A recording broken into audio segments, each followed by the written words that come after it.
Kasabay po ng simula ng buwan ng Mayo ng araw ng paggawa na kumikilala sa kontribusyon at sakripisyong halos 50 milyong manggagawa po sa buong bansa.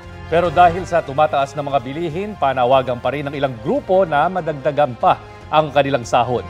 Mula po sa P. Noval Street sa may Espanya Boulevard sa Maynila, nagmarcha papuntang Moraita ang kilusang Mayo 1. Panawagan po nila ang 150 pesos na aumento sa kanilang sahod.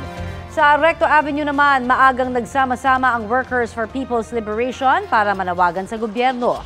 Bukod sa dagdag sahod, hiling nilang ibaba ang presyo ng mga bilihin at ang libreng pabahay.